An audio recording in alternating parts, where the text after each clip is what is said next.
Well, we'll get started here today. Welcome, everyone. We are thrilled to have you join us today and really excited to have this timely discussion about water efficiency in multifamily, leak detection strategies and technology. Today, I'm your host, Maureen Erbeznik. I'm the water advisor for the Los Angeles Better Buildings Challenge. And as usual, thanks much to our sponsor, the Los Angeles Department of Water and Power. We really can't do this without you, can't do these webinars without you, so thank you for your sponsorship. And a few housekeeping items. We've had a great response to today's meeting, so all attendees' lines will be muted. You can submit your questions via Q&A chat during the discussion, and we'll allow some time at the end for Q&A. As well, you'll get slides of the recording and resources by Friday.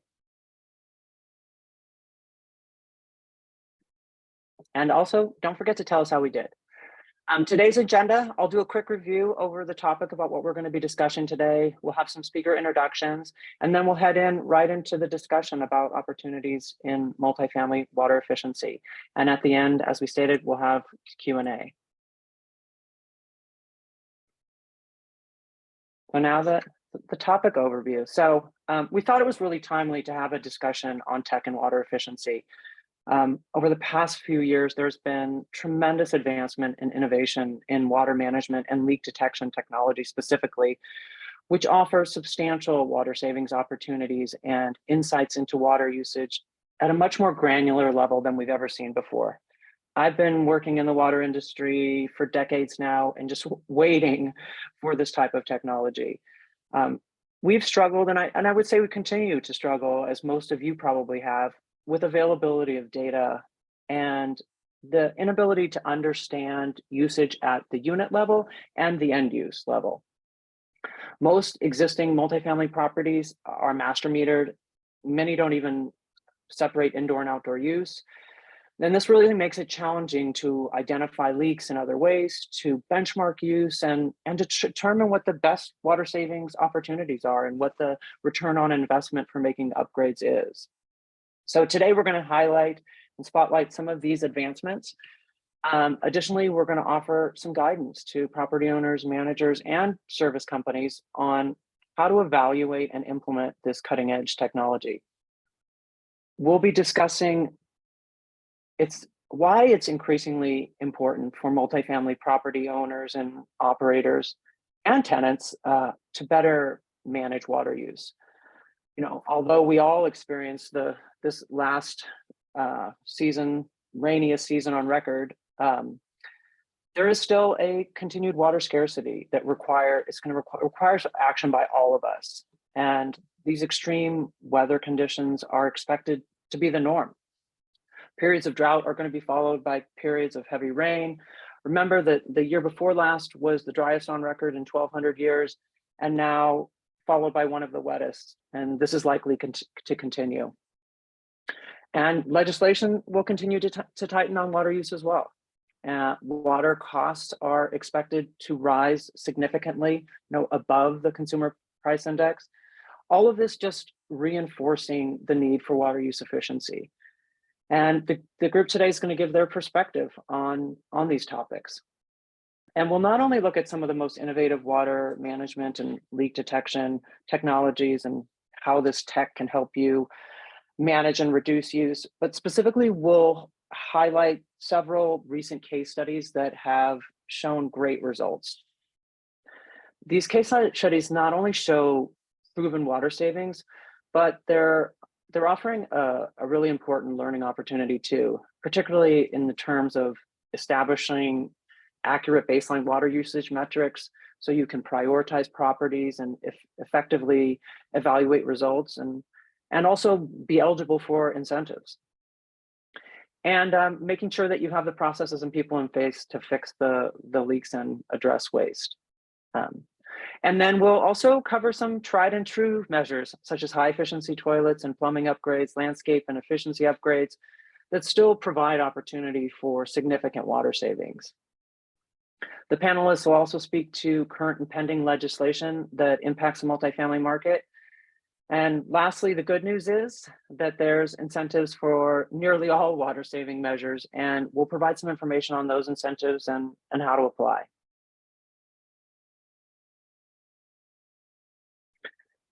So today we have three fantastic panelists.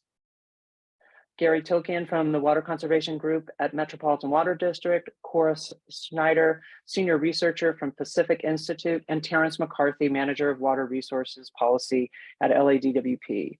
And each of these panelists today is going to introduce themselves, what they work on, and why they see water efficiency is important in the multifamily market. We'll then have a discussion with the panelists. They'll share their insights, experiences, and perspective on available water efficiency tech, the cost effectiveness, the returns that they offer. And then, like we said, we'll move into a Q&A format and all of you will have an opportunity to ask questions. So there's a lot to share today. Let's get started with Gary. Gary, can you introduce yourself and what you work on and why conservation? Why are we doing conservation now after so much rain? That's a great question. Thanks, Maureen. And it's a privilege to be here, particularly with my co-panelists, who I respect very much, who have a wealth of knowledge. My name is Gary Tilkian. I'm with the Metropolitan Water District. I am a senior resource specialist with our water efficiency team. Our water efficiency team is the group here that oversees, implements, and manages our water efficiency incentives. We have both standard rebate programs and we have some other customized programs. And we also try to subsidize, to the extent that we can, other more local projects and programs that our member agencies and their retail water agencies have as well. So Maureen asked a great question. We just had record rainfall here in California, also down here in Southern California. And if you listen to the news reports, a lot of them will say, they'll point to the drought monitor and they'll say, hey, there's no more drought here in California. And while that is true for now. The reality is that we've really been enduring a long-term drought, probably over decades, punctuated by a few wet years here and there in between. If you're not familiar with Metropolitan Water District, we are a regional water wholesaler. We basically provide what we call supplemental water supplies, potable water supplies, to most of coastal Southern California. So that's ranging from Southern Ventura County all the way down to the San Diego, Mexico border, and then out east, just to the western portions of Riverside County and San Bernardino County. So it's a fairly large area, 5,200 square miles. And we typically provide about half of the potable water demand in any given year for that region, a region of roughly 18 million people, and a very thirsty region. Obviously a lot of high tech, a lot of agriculture still, and a lot of municipal and industrial water uses that support a very vibrant economy. So water is obviously very important to us here. Metropolitan, we, no offense to Terrence, hopefully, we often get mistaken with LADWP. We're kind of behind the scenes, but we own and operate the Colorado River Aqueduct, and we bring in water from the Colorado River to the region. We also contract with the state, and we bring in water from Northern California. The last 3 years, up until this past year, we had the lowest, almost zero deliveries on the state water project system 3 years in a row.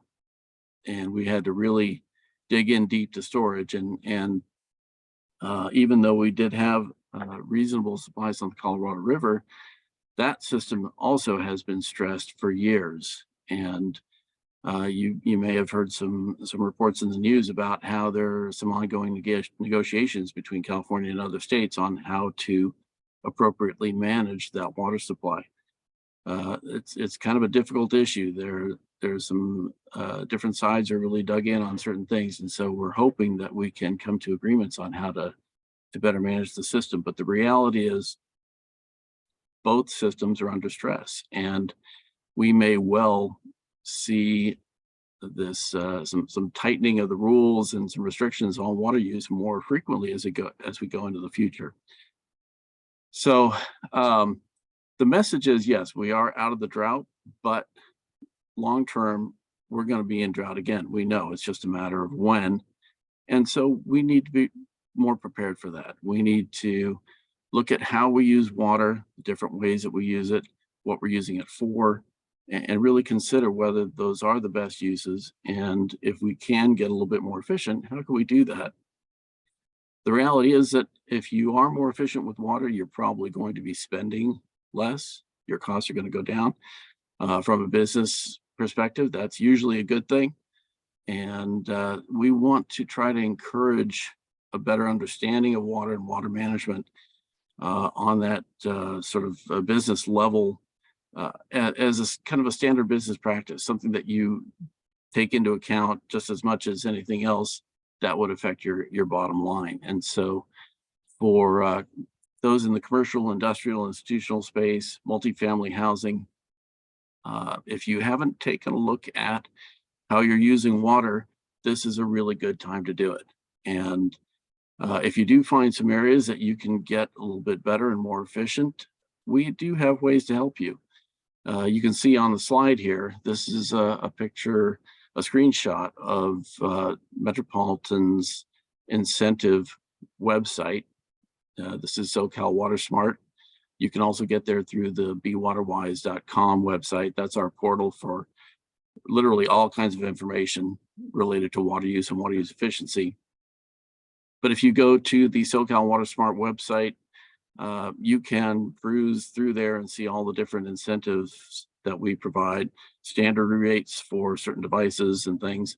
And then also, I have it highlighted here, the Water Savings Incentive Program, which is a customizable pay-for-performance program, where if you got an idea that's kind of different from normal or doesn't fit into the standard rebate box, this is something that you could be able to tap into to help fund a project that gets you more water efficient. So I'm going to go ahead and cut it off there and be happy to answer more questions in the Q&A portion. Thanks, Gary, and we'll definitely come back to you to talk to you more about specifically leak detection projects and how they fit into the water savings program. But next, we'll move on to Cora Snyder, senior researcher from the Pacific Institute. Cora, can you give us a little introduction on and tell us a little bit about how is the multifamily segment unique in regards to water use and water efficiency? Sure, thanks, Mo. Hi, everyone. Happy to be here. My name is Cora Snyder. I'm a senior researcher at the Pacific Institute. And if you go to the next slide, I'll just do a quick overview of the Pacific Institute for those who might not be familiar with our organization. The Pacific Institute is a nonprofit water research organization with the mission to create and advance solutions to the world's most pressing water challenges. So a very broad water mandate. We're a global organization, but headquartered in California, and I personally sit in Southern California. Within our general focus on water, we have three specific focus areas that you can see here on the slide, and those are water and climate equity, nature-based solutions, and water efficiency and reuse. And I'll be focusing mostly on the water efficiency pillar of our work today. Next slide. So in addition to those three focus areas, the Pacific Institute also plays a unique role as the secretariat of a United Nations program that's called the CEO Water Mandate, which is focused on corporate water stewardship. And it's a commitment platform that has over 240 corporate members. And the intention of this group is to really convene business leaders and help them understand best management practices around water, how to set water-related sustainability goals, and then how to achieve those goals. And that group of corporate members runs the gamut from large multinational corporations to smaller businesses and spans sectors from the food and beverage, apparel, hospitality, and real estate and property owners as well. So moving on, we just heard Gary talk about Southern California's water conditions, and that although we've had a wet winter, we know we can expect dry seasons to come again. And beyond that general, periodic drought that is just a part of California way of life, we're also seeing issues like aging infrastructure and rising costs that are driving up water and wastewater bills. And I think this is an important issue generally, but when you're thinking about property owners and your operational cost, water is an increasing portion of that cost. The good news is that there are opportunities to reduce those operating costs through things like water efficiency. And then I also just wanted to mention, coming back to that corporate angle in our corporate water stewardship program, what we see at the global scale and across the US is this increasing expectation that companies are setting water-related sustainability goals and addressing water-related risks to their business. And we see this in the commercial sector through things like LEED certification or other programs that recognize businesses for sustainable practices. And we think about waste and carbon and water and all of these key pillars of sustainability as being increasingly important for businesses to address. And we're seeing investors and consumers ask for businesses to be stepping up into those spaces. So now let's focus in a little bit more on multifamily properties in particular. In my experience working in the water efficiency space, I found that multifamily properties are a bit unique when it comes to water. They are, commercial properties in one sense, but also residential in another. And when you think about how they're classified from a water utility perspective, what's on your bill, sometimes they're considered residential, sometimes they're considered commercial, sometimes it depends on the size or the number of units. And then a key thing that's unique about multifamily properties is this disconnect between that person using the water and the person paying for the water. And there may be multiple layers of people in between those two. Not always, but in most cases in Southern California, we see large multifamily buildings being master metered, right? We don't have individual sub-metering for every unit. And often it's the property owner who's paying that water bill, not the tenants. And so although the tenants are the ones that determine how much water is used in a given building, they're not the ultimate payers of the bill, which can create challenges. In addition, you may have multiple layers of management. Perhaps there's a property owner and a property management firm and a maintenance team, all kind of standing in between the ultimate bill payer and the user of water, which can create challenges when it comes to conservation. And then I also have found that there is room for improvement and increase of kind of messaging and opportunities that are specifically targeted at multifamily properties, which is why I'm so happy that we are having this webinar today and that we have Gary and Terrence joining us. I think in many cases, there are not a lot of opportunities and incentives for multifamily properties. In the LA region, I think we're unique because agencies like LABBC and Metropolitan have such great incentive programs. But in other places, it can be challenging, I think, for multifamily properties to find incentive programs that work for them. But there are a lot of opportunities for multifamily properties to save water, and I want to just run through a few of them. And so you can kind of click through here. We have opportunities in outdoor landscaping like climate appropriate plants, installing drip irrigation, using weather-based irrigation controllers. And then we have the class of high efficiency fixtures and devices. So this is replacing toilets, shower heads, kitchen faucets, bathroom faucets, appliances like dishwashers and clothes washers. And there's also the focus of this webinar on leak detection. There are huge opportunities to find and fix leaks to reduce water use in multifamily properties. And some of the key culprits are often toilets or laundry rooms or irrigation systems. And then finally, there's opportunities to engage tenants in conservation practices. Even if they're not necessarily paying their water bills directly, they often still are aware of drought conditions and are interested and care about saving water. And so property owners or managers can set up programs that help to engage tenants in those water conservation practices and programs. And then finally, just a note here, this is from Pacific Institute research showing that a lot of these practices are cost effective, right? So it's not just about saving water and being sustainable, it's about reducing your bottom line costs and being able to improve operational efficiency. And what we see is that when you look over the lifetime of these upgrades and practices, many, and in fact, most of them are quite cost effective. Next slide. And then I also just wanted to come back to the tenant engagement piece of this and opportunities to work with tenants on conservation practices.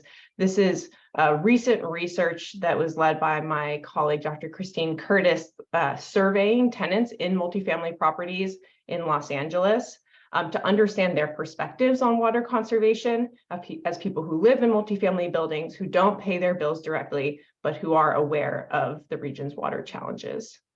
And I just have 2 slides here. On this first graphic, you can see that far and away, most tenants are concerned about the water scarcity issues in California. They're aware that their utilities have programs to help save water, and they feel a sense of agency and responsibility over saving water, despite the fact that they're not directly paying for their water bills. And then on the next slide, we also see that action on water in multifamily properties can improve tenant satisfaction, and that tenants really are happy to see when building owners are investing in water efficiency and in contributing to water sustainability, and they want to be more aware and engaged in what their property owners and their cities are doing to save water.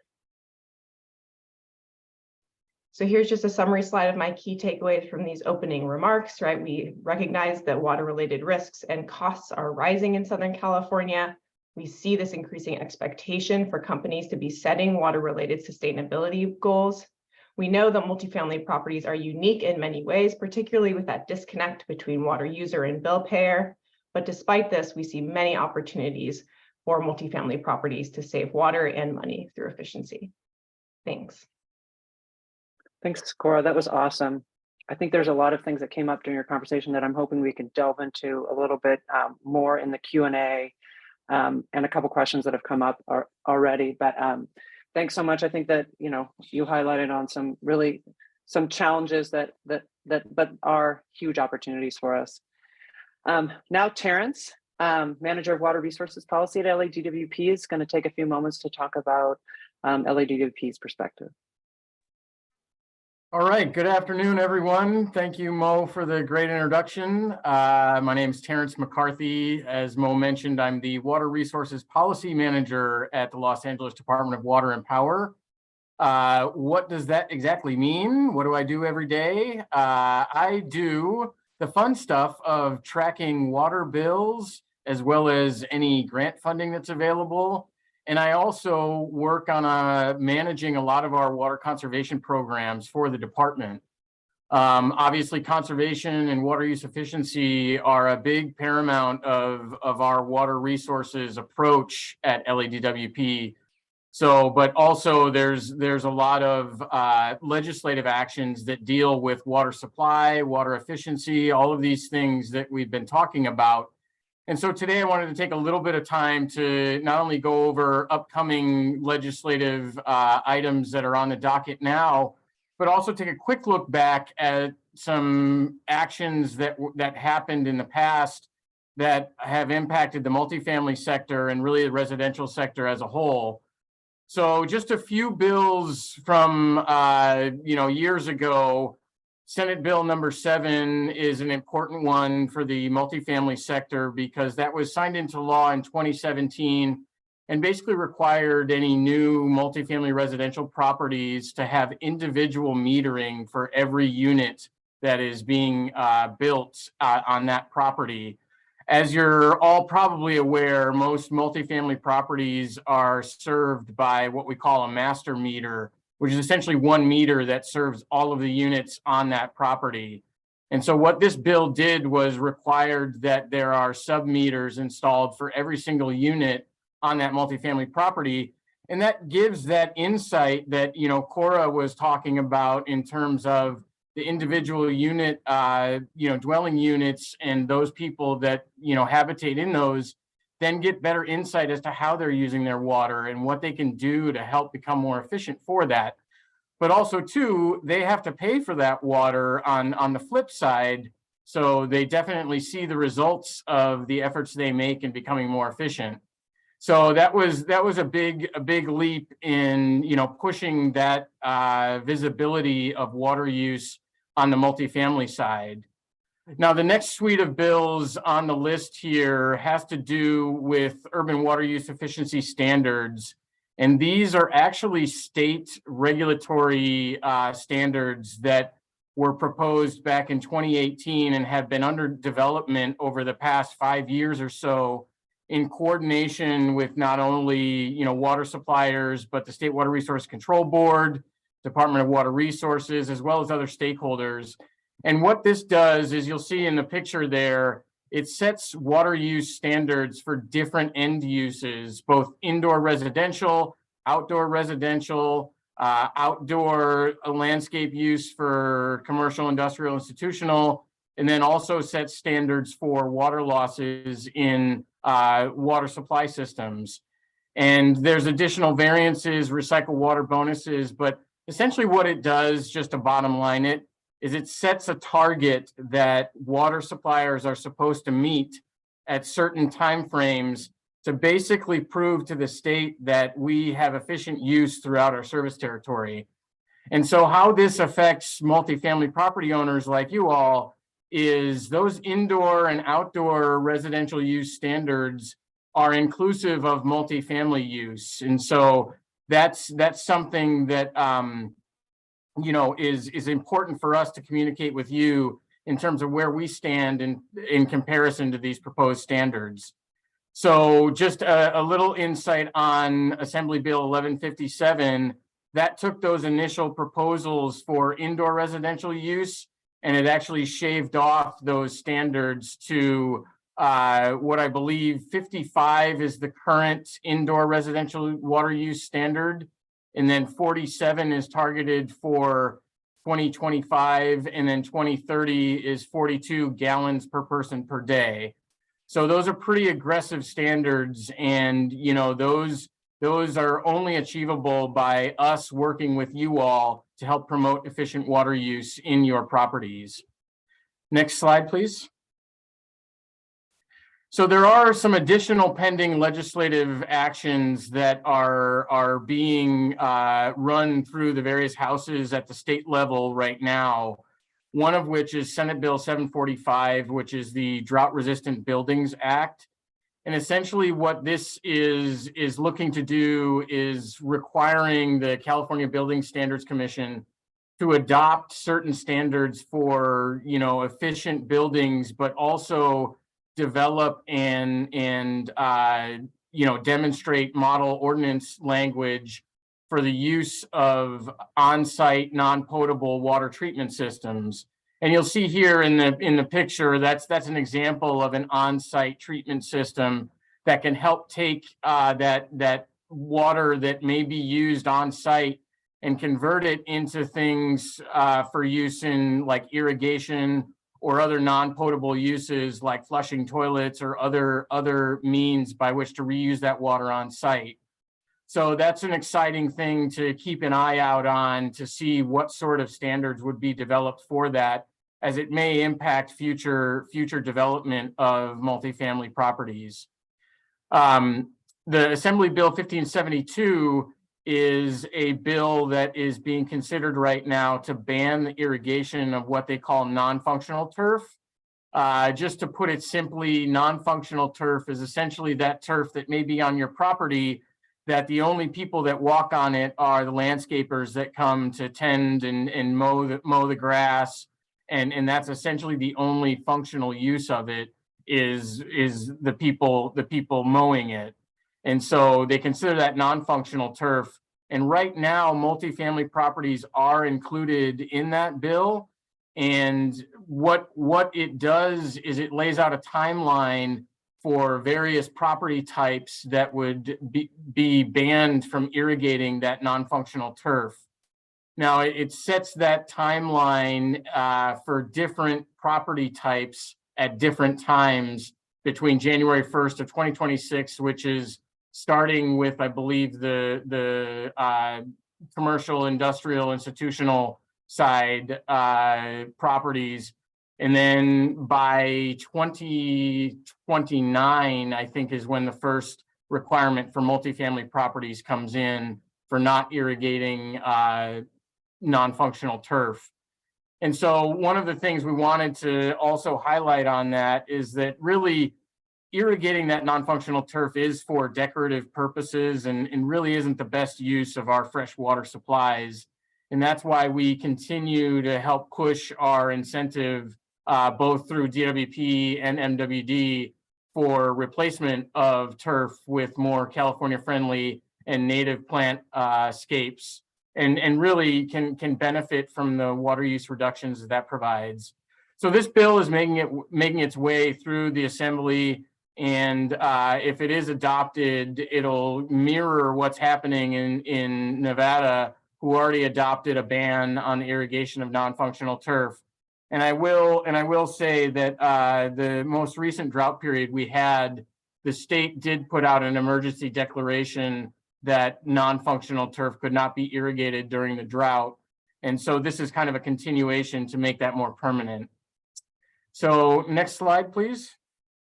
Moving on, just some existing LA requirements that we have in LADWP service territory that does kind of help implement or mirror some of those pending legislative items.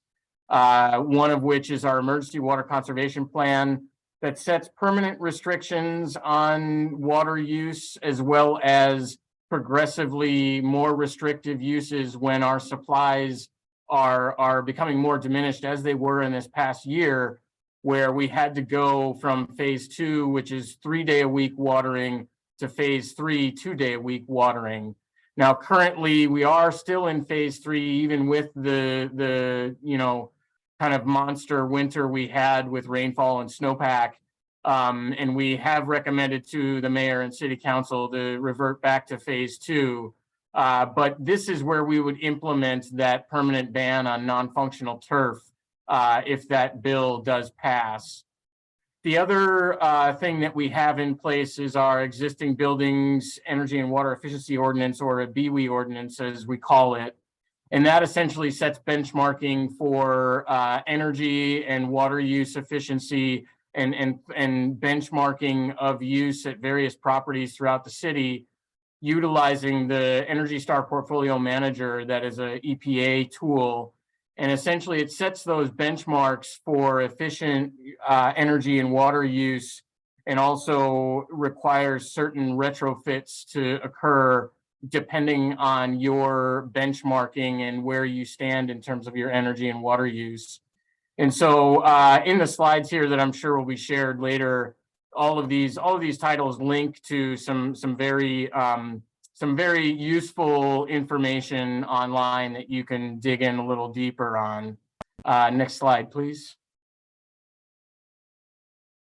And that wraps it up for the fun legislative discussion.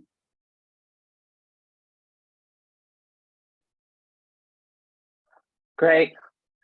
Thanks, Terrence. I really appreciate that fun discussion. Wow, lots of legislation in the works and impending, right? So now let's bring the group back up to talk about really, one of the main parts we wanted to talk about today. What water efficiency technologies have you all seen in the market that are showing savings, and what are those savings? What incentives are available, and what's the return? Maybe Cora, you could start with talking about some of your experience with some of the water management and leak detection technologies. Sure. Yes, I'm happy to. So as I've mentioned in my slides, there's a really broad range of actions that property owners can be taking in multifamily to save water, ranging from low tech, like shower heads and irrigation systems, to higher tech, like these leak detection systems. So it depends on the needs of the building, and there's a range of options available. But I would love to talk about the pilot project that we have been engaging on for the last few years in partnership with Metropolitan Water District, that is focused on toilet leak detection in large multifamily buildings. And what we found is that by just simply having a sensor that can alert property managers to when there's a leaking toilet, and giving the managers just that actionable piece of information to address the leak, that we can save we can reduce total building water use by about 15%. And the basics behind this is that in these large multifamily buildings, toilet leaks are usually very easy to fix, but really hard to detect unless you're doing, a dye test on an annual or biannual basis where you're going into every single unit and testing every single toilet at one point in time. It's really hard to catch leaks. Tenants may not know to call their, the maintenance team or the property manager to alert them of leaks. They may not realize that it's happening. And we're talking about leaks here that are not, leaking into the unit, but are simply a running toilet where water is going straight from the supply line down into that wastewater stream, wasting that water before anyone gets a chance to use it. So we've deployed this across several multifamily properties in the city of LA, and we've been focusing on affordable housing. So these are, income assisted, rent controlled kinds of environments. And we have been able to, through some of our corporate water stewardship programs, leverage corporate funding along with Metropolitan's performance-based rebate, the water savings incentive program, to pay for these upgrades. Great, that's cool. A follow-up question there. What's the return from a 15% reduction? What's the return or what's the payback time period for that? So our pilots have been unique in that the owners are not paying for this, but we've calculated that if they were to be paying for it themselves, it would be about an 18-month payback period. It does depend on the size of the building, but that's generally the range. Great. Gary, are there other technologies you're seeing in the market other than toilet sensors that are proving savings? So we've seen a lot of different things out there. Just briefly, outdoor irrigation, there are newer controllers and soil moisture sensors that folks can take advantage of that are smart, weather-based. They do a lot of the thinking for you and can turn on and off your scheduling as needed. On the indoor, through the Water Savings Incentive Program, we've seen a pretty wide range of technologies. There's some new treatment methods out there for cooling towers. For those of you who have cooling towers, that's a significant use in your buildings. We've seen obviously a lot of projects with the toilet sensors. There are some other sensor technologies out there that depending on your situation might be applicable. There are catastrophic leak sensors. There are some new types of metering that include automatic shutoff, and we've been doing this as a pilot on the residential side. There are some technologies and some devices that you can either attach inline or onto your meter that can detect water use and start to disaggregate it and kind of tell you, give you a sort of profile of the water use that's going on your site. And from there, you can use some analytics to figure out if there's some uncommon uses and things like that. It's I know for some people it sounds a little bit Big Brother, but if you're a building owner or manager, this can be a really effective tool to help you diagnose issues or leaks that might literally have been hidden for months or years. So there's really a very broad range of things out there. It just takes a little bit of effort to go out and look, but and more new and good ideas coming all the time.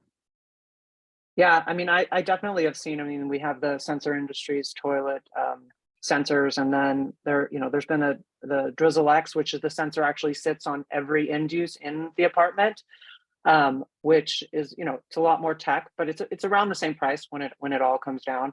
That does the same thing, alerts based upon abnormal use. And, I mean, depending upon the property, some of these ones, you may see as low as 10% savings, but as high as 40% savings. So I think there's a lot of new technology coming out there. HydroPoint Water Compass has a technology as well that provides, this is more in line with the pipe going into the building. But it actually has like heads up, eyes on usage that can, especially if you have if you were a multifamily that was mixed use, that you could actually be able to see. It's harder to identify abnormal use, right? Like now they've gotten pretty good at the toilet being that is a toilet. Yes, it's connected to the toilet. There's a abnormal use there, but when you're looking at the entire building, it can identify some of the bigger uses. And then Terrence, what all of these are incentivized through your technical assistance program as well, correct? That's right. Yes. Our technical assistance program is pretty much identical to Metropolitan's water saving incentive program. And the nice part about it is, you can actually take advantage of both. And, we did recently increase our incentive to $7 per 1,000 gallons saved, up to $2 million. And so, you may be thinking, well, $7, that's not really a whole lot for 1,000 gallons. And actually, it adds up. It adds up, especially in the area of leak detection, for something that could cost very little to implement. You could save thousands, hundreds of thousands of gallons a year, and we would incentivize that. So, just to kind of put the plug in for identifying those leaks, which are kind of easy solutions. Yeah, I think that's one of the challenges that I think we've seen on some of these pilots is the savings are variable with leak detection. And so getting a baseline use and really understanding your baseline use and working with whatever vendor to make sure that's as accurate as possible, so that you make sure you're that there's an opportunity at the property, as well as that you get the maximum incentive. Cora, can you speak to what's sub-metering versus adding sensors? Like what's the difference there, and why would you consider one versus the other? Yeah, so I might defer to others who know a little bit more about the technical side of the metering, but my understanding is that installing actual water meters in existing multifamily buildings can be really challenging and complex, but there are these they're not actually meters, but they're sensors that can help with that disaggregation. AMI, advanced metering infrastructure, can do this to some extent. And then there are these emerging technologies that use, algorithms and machine learning to really be able to disaggregate water use, even down to the unit or fixture level. I would say most of those technologies are, still emerging, but there are some great startup companies out there and some more mature companies that are offering these kinds of products that can help parse out that water use and identify conservation opportunities. But Gary, Terrence, if you guys want to chime in on that. Yeah, I can definitely chime in as to sub-metering versus the technologies that are being talked about. Obviously, sub-metering is extremely challenging to implement on an existing property where the plumbing is already in, and it may not be individual to each unit. There may be a common main line that serves units and drops down a service for the water for the restroom on one unit and then the restroom on another unit. And so they're not separated by units. So it makes it really difficult to try and sub-meter that, because you would have to do a lot of replumbing and all of that. There are some instances, like maybe in a triplex or something like that, where it's a lot easier, where there's one pipe that goes into that unit and then you just cut in a sub-meter to that. And then you'd be able to identify things like specifically what's being used at that unit. So it's a lot easier to identify what's happening at the individual units with sub-metering. But the great thing is that with these new technologies that are coming out, you can install monitoring devices at each end use for relatively low cost, right? So at every sink, you basically take the supply line and you put on one of these sensors, and then you connect all of the sensors together via your Wi-Fi in the unit. And that gives you essentially a sub-meter to tell you how much is being used. Because when you think about it, there's not that many end uses. You've got toilets, faucets, showers, and then kitchen sink, and that's pretty much all. And so you can get the majority of that water use through, a sensor smart technology. But also too, you have that visibility available to you right in the palm of your hand. We all could probably reach in our pocket right now and pull out a capable device that could tell you what's happening right now. So, you know, I don't sell those products. I'm just saying from a water conservation manager perspective, you know, it's useful to have that insight rather than a bill you get every 2 months and try and guess what happened, you know? Yeah. I'll just add a little bit to that. I think, you know, every site is going to be a little bit different. And this is where it is really helpful for you as the owner or manager to understand your site and what your situation is and whether you can do it or can't do it, or whether you need to move towards some of these newer technologies. I don't want to, you know, dissuade people from considering submetering, because it can be a really effective tool. But yeah, you have to have some pretty good knowledge of how you're set up before you proceed on that. Yeah, and I think there's implications to leases and billings, and you know, that complicate it. So although you might not be able to use the sensor data for billing, you can use it to understand use and identify leaks and abnormal use. But also you could use it, which I would ask you guys, how do you know a building is operating efficiently? Like, what should they be using? How do you even figure that out? Gary? Well, yeah, you know, it's not like you know, we're going to be timing people's showers and things like that. You can make some sort of educated estimates based on, you know, how many water closets you have, how many showers you have, what your tenancy rate is, and things like that, because all those things use a certain amount of flow, and you know, there's some average numbers out there that you might be able to find in terms of use and things like that. Again, it's pretty highly variable. It's going to depend on how many people you have in your units as well. I think you know, just even just an initial survey and or, like I said, before trying to understand your situation a little bit better, give you an idea. So if I could, Mo, just give Yeah. a quick and easy back of the envelope calculation that people can do. As I mentioned with those water use efficiency standards, you know, they have values that they've established as this is what people should be using to be moderately efficient.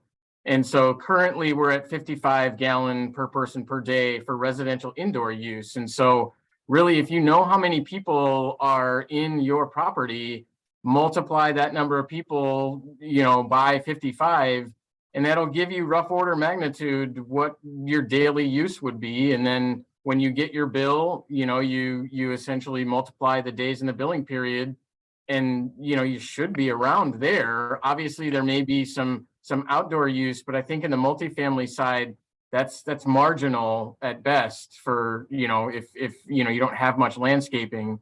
There are other things like pools and common areas as well, but you know, I think for rough order magnitude, kind of seeing where you stand in terms of efficiency, that 55 number is good, and even 47 if you really want to sharpen your pencil, because 2025 is right around the corner. So you know, just quick and easy, I think would be good. And I just think when you're thinking about possibility too, that there's, you know, I think when they did the study, they said on average, this is single family and residential combined, where states already at 48, and that they believe 40, you know, and that there are many communities at 42 and below. So I think when you look at 55, that would be your, you know, what the top cap is right now. But maybe, and then Cora, I don't know how much, like maybe speaking to Energy Star portfolio manager and what they have. Do you?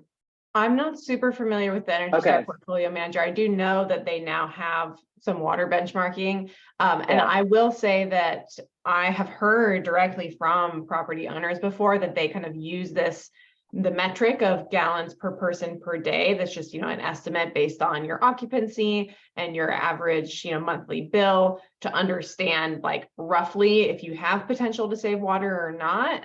And you know, the numbers can vary, but as we've kind of establishing these standards and we have this, okay, you know, 50 to 55 gallons per person per day for indoor use. Like, I think if your building is, you know, substantially above that, you know, there are a lot of opportunities to save water. And so I think using that metric, I've heard from multiple property owners, is helpful as just a guiding point for understanding the magnitude of opportunities. Yeah, that would be great because they definitely have a score. Now, there are some issues in regards to if you have irrigation and you don't have irrigation. But I definitely think it's a starting point. And the more people use it, the more data we have to be able to get better at benchmarking. In regards to what do you think are the next steps? What should the audience do today or this next week? What, you know, coming up, what should be the next steps that they should do in order to identify water savings opportunities at their properties? I think in some ways it can depend, you know, where owners are in the process. I imagine, and what I'm seeing from some of the Q&A is that there are owners on the call who know what their problems are and who are facing challenges and figuring out how to implement them. And then there might be others who aren't really sure yet, like what the key issue areas are. So I think for some, it's the first is the fact-finding stage of just looking at your water bills. Have they changed over time? You know, are there months that are higher than others? You know, doing some of that sort of, you know, fact-finding, maybe get a water audit just to understand that baseline information, like Gary said. And then for those who have maybe already identified some of the key issues, I think some of the resources that we're, you know, sharing and links on this webinar can be a good starting point. And then also some of the incentives that LABWP and Metropolitan have, and understanding, you know, how you might leverage those to help fund these kinds of improvements. Yeah, Gary or Terrence, do you have any other advice on first steps that a multifamily property owner or operator should take? Yeah, I would say, you know, first step is reach out to us, you know, reach out to DWP, MWD, because, you know, if you don't know where to start, we can help identify things like, you know, when was the last time the toilets were changed in your property? And, you know, we can connect you also with various programs we have, not only for just our incentives, but also for direct install programs for everything from water use efficiency items to, you know, energy efficiency items and gas efficiency items. And, you know, some of those we have combined programs that will do direct install services for that, you know. And also too, I will just do a shameless plug that we are working with the housing department now, who does come and do property you know, inspections at multifamily facilities, and we're trying to share all of the information on programs we have to share not only with building owners but also with tenants. And here's another shameless plug for all of the incentives that are available from DWP. You know, we recently increased all of these incentives in response to the drought, and we plan to continue the increased incentives into the future indefinitely, simply because, you know, we are in it for the long haul, and just because we had a wet year does not mean that we can take the foot off the gas for water use efficiency. So that's the end of my shameless plug for our incentive programs. No, that works. Let me add too that yeah, get familiar with the rebates and incentives that are out there. Get familiar with Terrence. If you're not in the city of LA, find out who your retail water provider is and contact that agency, and particularly if they have a conservation coordinator, get to know that person. They might have, if they have AMI, they might have some information that they can share with you. If you've got more than half an acre of irrigated landscape on your site, check out Be Waterwise and look for the landscape surveys. We'll come out and do a free survey and tell you if there's some things that you can do to get more efficient outdoors. Things like that, you know, understanding your site better will give you the insights on how to proceed. Yeah, I mean, I definitely agree that looking at your bills first and understanding even how much that you're paying in the second tier is an opportunity. Because when you think about all of these rebates, these rebate levels are set because these are known technologies with known savings. So they're probably going to be the top opportunities at your property as well. We do, and it's a shameless plug for LABBC, is we do have a tech directory where you can look at some technologies and some vendors that have gone through a vetting process, and with that, some case studies on real world, the sensor industries, a couple of their toilet sensor projects, some of the Hydropoint irrigation controller and water compass projects. And we're always trying to build case studies. You can also reach out to us for customer support. We're here to help evaluate and identify, evaluate, and help customers implement projects. So there really is a huge opportunity. There's an emerging technology. I think we are kind of running late here. And just knowing now, I think one of the questions in the Q&A, what is the average price of water when you're looking at multifamily in the city of Los Angeles, LADWP? It ranges from $7.92 this year to $11.40, and that's per unit of, which is 100 cubic feet, that's 748 gallons. Then if you add wastewater onto that in LA, that's another $5.80. So, you're looking somewhere in the $13 to $18 range. So a lot of these measures that we're talking about will have really great payback, especially when you're looking at incentives at the level that LADWP combined with Metropolitan are offering. And I think this quote here, really, as we wrap it up here today, thank you, panelists, for sharing all of your experience. It's, you really did illuminate the opportunity, and as well as what's available in Los Angeles in regards to water saving measures. But I think this quote really kind of wraps up where we started the conversation, which is that, and it never failed during the dry years. The people forget about the rich years, and during the wet years, they lost all memory of the dry years. It was always that way. And I think that's just becoming even more evident. And we really all need to do our part. We live in a community where, water scarcity will be our